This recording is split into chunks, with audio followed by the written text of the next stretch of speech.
The views expressed on the Nova Society are those of the participants and do not reflect the view of any institution any participant is associated with. We'd like to welcome everyone back to the Nova Society, and today our panel will have a discussion around women. And we're going to be talking about the status of women as it relates to the social political climate of today. We ask ourselves, are women regressing back to a state of where they are losing some of the political and social advances that they've made over the past century? And are they actually becoming the new second-class citizens? So let's listen in. Well, and I'll tell you that kind of leads me into the next one, because this is kind of this is kind of developed out of poor New Hampshire. Now that we beat up a little bit on New Hampshire, we've had a black president. We now have a female vice president, but I mean our panel splits evenly, 2 males, 2 females, and you've been talking a lot about different things that people have said about women. And as a father of 4 daughters, I would like to know. We'll go around the room. Are women now the true social political second-class citizens? Is that why we do not have a woman president yet? Where pretty much all the other countries around the world have had women leaders, and as far as prime ministers and queens and things like that. Have we started to create? And again, we're talking about the idea of reproductive rights and things like that. We have no if they would never take away the man's right to have a vasectomy, but they will take away a woman's right for an abortion, or make it mandatory, or make it mandatory. Is this the direction that you guys feel that we're moving in? I think it's incredibly telling. Oscar nominations came out yesterday, and Oppenheimer swept the nominations. I think there's an Oppenheimer in almost every category. Barbie also got Best Picture nomination, but the woman director and the actress who led the movie did not. The man who played Ken was nominated for Best Supporting Actor. And his anthem, I'm Just Ken, which is all about blonde fragility and the patriarchy, got nominated for Best Song.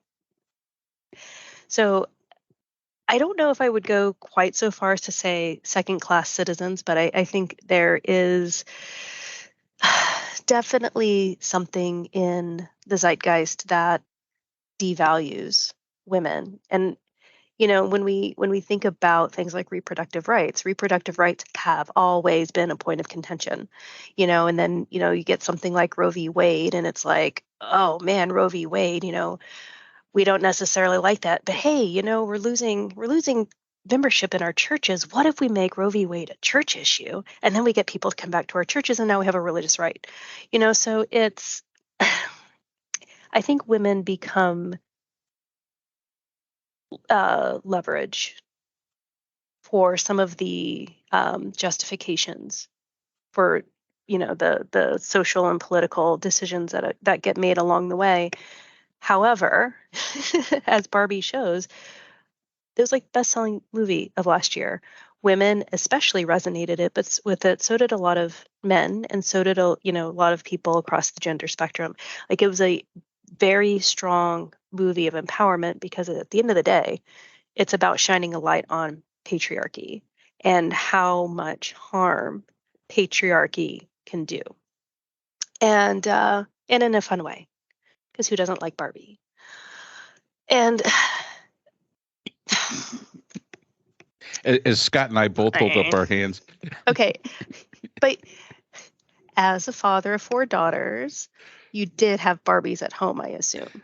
That's why I didn't go watch the Barbie movie. I did watch Oppenheimer, but I didn't go. I had plenty of Barbie in their younger years, and I'm totally done with Barbie. So I have 2 daughters, and I did go see Barbie with one of my daughters and my wife. I thought it was a kind of a mild, entertaining movie, not my cup of tea exactly. but and I haven't taken the Academy Award seriously since Raging Bull lost. So I have boycotted it since 1980, I think that was, and have paid no attention to it. So I did see that Greta Gerwig. I also thought Margot Robbie didn't get nominated, but I may be wrong about that. But who cares? I think your second point is the more salient point about bodily control. And a report came out in the Journal of Medicine today that there have been, get this, 64,565 pregnancies caused by rape in the 14 states where abortion is banned. Wow. I mean, if that isn't the craziest thing you have ever heard in your life, these states with total bans of abortion, with no exceptions for rape, who want women to carry the baby to term. It is. I mean, this is 65,000 women who lost the right to abort a baby that they didn't ever want and was forced upon them, and that is heartbreaking as a father, as a husband, as a son, and we've got to we've got to change that. There needs to be legislation for a Roe across America, and that's I don't think that women are second class citizens, but I do believe, as I said before, that women who are, some of whom are highly intelligent, look past this issue or don't care about this issue or are willing to excuse it, or like I'm not really sure what the mentality is there, that they support politicians who would deny them their right to control their own bodies. It's baffling, but it's not much more baffling than a lot of other things that we see from men and women both. All right. So with that, and that very interesting point that Scott made, and I'll add this on with you, Brooke, and it'll of course come back to Priscilla.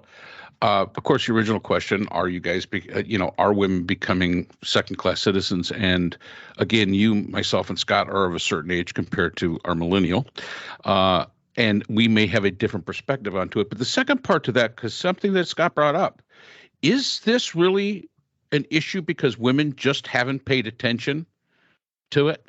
Is it because you haven't stood up? Is that one of the reasons? And I could see Priscilla laughing. I mean, is this why? Because not enough women are standing up? But first question is, do you think that women are becoming the new second-class citizens? Well, I don't know if we're becoming the new second-class citizens. In my view, we were never quite equal. We never quite got there with the amendment, for equal pay or whatever it was that didn't pass. Oh, that's a terrible number, Scott. That really is a terrible number. I was talking with a young family member, preteen family member, recently, and I pointed out the fact that women across the country in certain states no longer had the right to terminate a pregnancy. And I was speaking to the young family member just to be careful and to speak to her parents about birth control when reaching the age and having a boyfriend and so forth. The young family member responded with absolute outrage. "They're taking our rights away!" and shouting. And I said, well, if you feel that way, maybe you want to think about becoming a lawyer. So I explained the difference between Republican and Democrat and the law, what Roe versus Wade was and what Dobbs was. I said, I said, I can vote now, but in a few years you'll be able to vote, and it's going to be up to people of your age to fix this mess. I said, you want to be careful because in New York, this is still legal at the moment, but not everywhere. And I think that I mean, before medicine became a something that was in the control of men who were allowed to go to medical school, whereas very few women were allowed into medical school, and it became a man's profession. Women would take care of the needs of other women, including aborting unwanted pregnancies. Of course, before abortion became legal in the United States, there were illegal abortionists, and many women died. And now we're at the point where women are being denied needed care, including women whose fetuses are not viable, and women are being sent home to wait until they become sick enough that they're nearly dying themselves, and they may never be able to have children, which renders them sterile, denies the women the right to have children later if they want. I mean, and that to me is indicative of didactic control that is absolutely wrong. And I'm not sure if women who support right to life, I don't know what they're thinking. I mean, I don't even think that they're thinking it. They're not thinking about the woman who's alive and her right to life. They're not thinking about healthy children and their right to life. They're not thinking about a rape victim. I really don't think that they're thinking. I honestly don't understand how people who believe themselves to be enlightened or educated in any way can set precedent or can usurp control over someone else's body and say, I want to control what I do with my body, and I'm going to control what you do with yours. That's wrong. They can do what they want with their own bodies. If they don't want to have an abortion, that's fine. But they have no right to, I don't know whatever happened to life, liberty, and the pursuit of happiness. That seems to have been entirely corrupted here. Well, let's remember that is all men are created equal. Yeah, I know that was a mistake that needs to have been addressed, but I don't think it ever will be. And at the rate that we're going as a nation, with more male control, certainly in the Republican Party, women are becoming less and less heard rather than more and more heard. So I think that Nikki Haley should stick it out to the end. I think that happened last. I think the end happened last night, though. All right, well, yeah, but there are other primaries.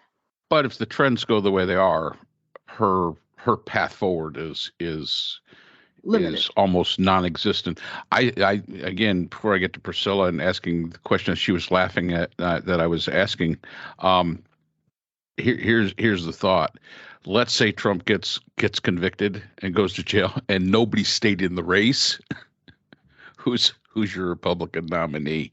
So for Nikki Haley, maybe the best thing is to do is just hang around and just hope that he gets thrown in jail, and you're the last man standing, or woman standing. Yeah, okay. So Priscilla, to the idea that that women just aren't, making this an issue. I mean, women outnumber men in the United States. You are a powerful voting bloc. Why are things not changing for the betterment of women? I'm going to say a name for somebody who was very prominent before my time. So I'm speaking a little bit out of my wealth of knowledge, but Phyllis Schlafly. Mm-hmm. So Phyllis Schlafly is probably my archetypal anti-woman. So when you're asking about why aren't women getting involved, well, here's a really great example. She's somebody who got involved in a very subversive sort of way because she targeted specifically housewives and spoke to family values, like ways that could really just get underneath your fingernail, but not with the type of loud um, vociferousness of the women's rights movement. In fact, that's what she was critiquing. She's like, women who are going out there and, they're out there protesting and they're writing all of this garbage in their magazines. They're not home taking care of kids. They're not home supporting the values of family, and she spun the narrative in a very specific kind of way that demonized these other women, but in the right way, to speak to a very specific kind of mindset that we see emerging in the 70s going into the Reagan era. I would say her efforts at shooting down ERA actually helped to elect Reagan. And that whole mindset starts to roll into where we are today with women. I think women absolutely are standing up. The thing is you've got the women who are standing up and, doing their marches and wearing their pink hats and stuff along those lines. You do have these women. But then you have the women who are in the shadows. And, when you're looking at family values and like a pro-family movement, these are women who are used to being in the shadows, but they're also used to manipulating from the shadows. And so they're doing their thing. Like this, there is intentionality happening, but because they're in the shadows, those of us who are out here staging our protests and having our marches don't see it. So, this group of women are highly visible. People see them, they're like, oh, look at what those women are doing. But these women's over here who are in the shadows, we don't know what they're doing.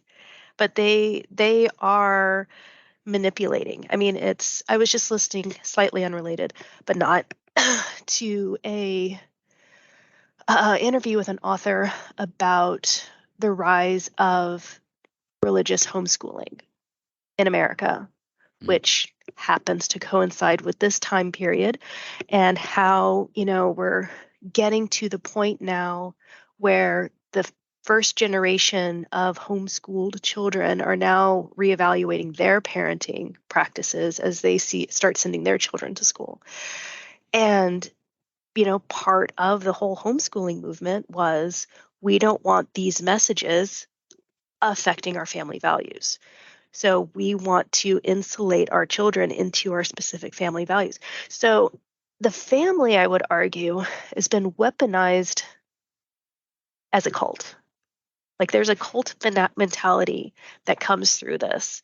And it's like, it's that same kind of insulation. It's that same kind of like, supporting certain people to like protect you because, you give over your personhood to this leader, and that leader is going to take care of you, right? That's the social agreement of a cult.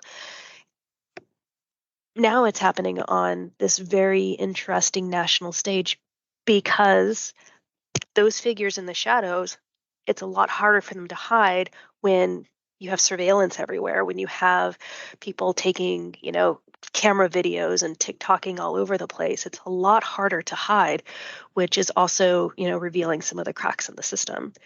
But it's so well entrenched that I don't know if we're going to solve it before this coming election. Yeah, and social media has very, very much. Moms for Liberty probably has experienced an awful lot of being, the sunlight being shown upon them, and it has impacted. And again, a different idea, and Shafley, the other three of us, we all know who that is because that is from our time. So really quick, around the room one last time. Final thoughts. 1 minute. Scott, what do you got? On anything? On anything. I'll throw out another name, a little bit more contemporary. Carrie Lake. Carrie Lake, yes. Carrie Arizona. Lake is Arizona, is running for U.S. Senate in Arizona. The Republican Party leader of Arizona actually offered her a bribe to sit this one out. Whoa. because establishment Republicans need new people who are not Trump associated to try to hold on to what they have left, because Trump is going to go down in defeat, because they're going to lose more Senate seats, because they're going to lose governorships, because they're going to lose state legislatures. And this is, I think, new news. Although Carrie Lake referred to it when she spoke at CPAC, that somebody had literally come to her door because they could not do this on the telephone. And I guess she recorded the call. I'm not sure who put the audio out, but the audio was out of this guy saying, how would you feel?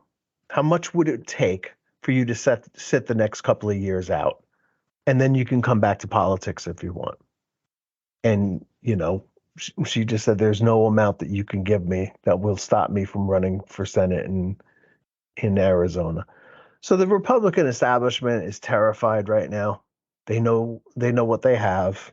They know that the crazies are taking over the party, and that Carrie Lake, one of the better crazies out there, who really follows the Trump playbook to a T, declaring that the elections are rigged against her and so on and so forth. That they want to try to work at least on the edges to stop this, because they can't stop the juggernaut that is Trump. This nomination process is over. I don't think that even being in prison is going to, not that he's going to prison. I mean, they'll put an ankle bracelet on him and let him live at home. I don't think he's going to end up in an orange jumpsuit or anything like that. But that this is, the Republican Party establishment sees the demise of the Republican Party very clearly now, and I think we're going to continue to see more and more people retiring or getting out who are more traditional Republicans, who just and that this is one of those inflection moments. The last thing I just want to say, and I'm not going to go into it too deeply, we can talk about it some other time, is somebody had mentioned the beginnings of Roe v. Wade and the fact that that abortion has always been an issue in this country. That is, I don't believe true. As with so many problems that we have in this country, we can trace this back to Richard Nixon, who felt that he could unite Catholics in the North who supported Kennedy against him, and Southern Democrats, and put a wedge issue out there that would make them want to leave the Democratic Party. He's the one who began talking about abortion as a political issue. Before Nixon came around, abortion was a private matter that was not political. It was religious. It was personal. And Nixon was the one who decided to make this a matter for the Republic. Priscilla, I know you got to go real quick. What do you got? I've got 30 seconds. Geez, I don't know where to even begin. I would say that I think, as we go into this election year, paying attention to what's going on in media, film, television, and so forth, since the things that are in production and being released right now will be the first things written post the writer's strike. And so we'll have a very specific kind of theme coming through as the writers are essentially responding to what they were coming out of from the strike, and then responding to what's going on in society currently. So some very interesting things probably on the horizon. All right, Priscilla, it was good to see you. We'll see you. Brooklyn, what do you got?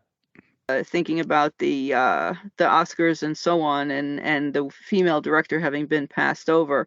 I was recalling that Catherine Bigelow, who won for Best Director, I don't know if she's the only woman who's ever won an Oscar for Best Director. She, as far as I know, only directs movies that one might associate more with what a man would direct, like Hurt Locker and K-19, The Widowmaker, and the one that had Keanu Reeves and Patrick Swayze in it, Point Break, for example. So I think that's very interesting about Barbie. I did not see either film, but I would have chosen to see Oppenheimer over Barbie. I'm not a I don't care for girly types of films generally. I prefer something more robust, I think. Well, I guess my last thing is, again, as we're always sitting here, I always get an update. Jon Stewart is coming back to be the host of The Daily Show. Man. Yeah, All right. See that? So some good news comes out that Jon Stewart will be returning after the hiatus he has taken, and I always enjoyed that. And of course, we'll be able to get some more good material out of Jon Stewart and use some of the stuff that he does. All right, guys, that's about all the time we got for today. This was a good one. It was a good conversation to have on these topics, and we will do it again next week. You guys take care. Yes, all right, you too. Be well. Yep, you too. Bye-bye. So that's all the time we have for today's episode. The Nova Society is a production of the Phoenix Research Institute. We'd like to thank our sponsor for this week's episode, the Phoenix Research Group, an independent research consortium offering social issue solutions to NGOs and international government agencies through multidisciplinary, nonpartisan, and unbiased research. We'd also like to thank our podcast partners, Buzzsprout, who hosts the Nova Society, Audacity, our editing partners, Podkite, who does all our analytics, iHeartRadio, where people get their music and podcasts, Apple iTunes, the largest source of music and podcasts on the internet, Spotify, the most popular source for the Nova Society. The Nova Society is available on all these and other quality platforms mentioned in our description. We'd like to thank our listeners. Without you, the Nova Society would not be possible. If you have a comment, a question, or would like to be a guest on the Nova Society, we can be reached at nova.society.podcast@gmail.com. Always remember, the power of society is knowledge. So for Dr. Scott Gershworth, Dr. Priscilla Hobbs, Dr. Brooklyn Ann Weldon, and all of us here at the Nova Society, I'm Dr. Mark Bound. Be well, and we hope to see you again next time.